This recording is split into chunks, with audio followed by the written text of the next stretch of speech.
ku yi mana subscribe, sannan ku danna alamar ƙararrawar sanarwa da zarar mun saki sababbin sirrika su zo gare ku ba tare da zaman jira ba. Ku yi mana lakin ku yi share group domin 'yan uwa su amfana. Mun gode da yi mana subscribe. أعوذ بالله السميع العليم من الشيطان الرجيم بسم الله الرحمن الرحيم والصلاة والسلام على أشرف المرسلين سيدنا ونبينا محمد صلى الله عليه وسلم وعلى آله وصحبه وسلم وتابع بإحسان إلى يوم الدين إنما الأعمال بالنيات وإنما لكل امرئ ما نوى. ‘Yan uwa musulmi maza da mata na cikin wannan gida wannan tasha ta mai albarka ta Sabon Makabci TV, ina mana sallama da gaisuwa irin ta addinin musulunci. Assalamu alaikum wa rahmatullah.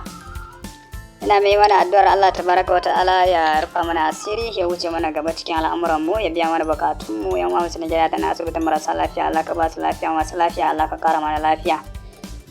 A yau ma wata fa'ida ce na kawo mana ita mai girman gaske, aya ce daga cikin ayoyin Alkur'ani mai girma, kuma sannan daga cikin suratul Kahf. Ga ta nan za ku ganta an rubuta walaqad sarafna fi hadal qur'ani lin-nasi min kulli masalin wa kana al-insanu akasara shay'in jadala.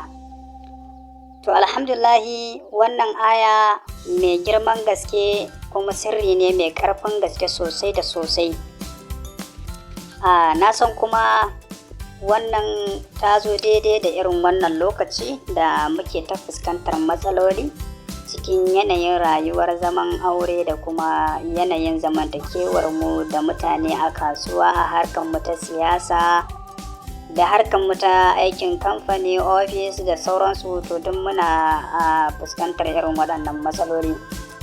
To ya za a yi don mu sami abin da muke da bukata ta wajen misali zaman lafiya, ka mallaki mutane, ka sarrafa su yadda ka so ka sarrafa su, ma'ana yadda ka ga dama. To ku biyo mu cikin wannan bayani domin ku fahimci ta yaya za a iya aikata wannan babban sirri mai girman gaske kuma a sarrafa shi yadda ya dace a ce an sarrafa shi.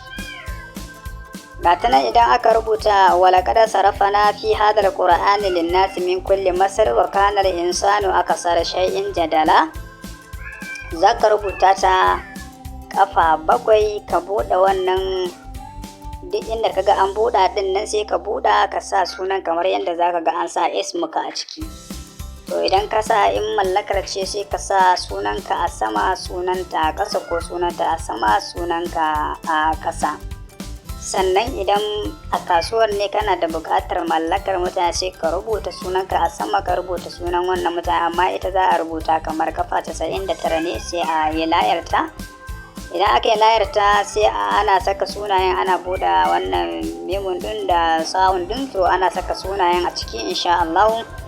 Sannan idan harkar ma ta siyasa ce, dai abin da kake so ka sarrafa mutane da ka so ka sarrafa su, haka za ka yi in Allah ya so yarda. Ku biyo mu domin ci gaban wannan bayani nan gaba insha Allah, yanda za ku ƙara fahimta sosai da sosai. Wassalamu alaikum.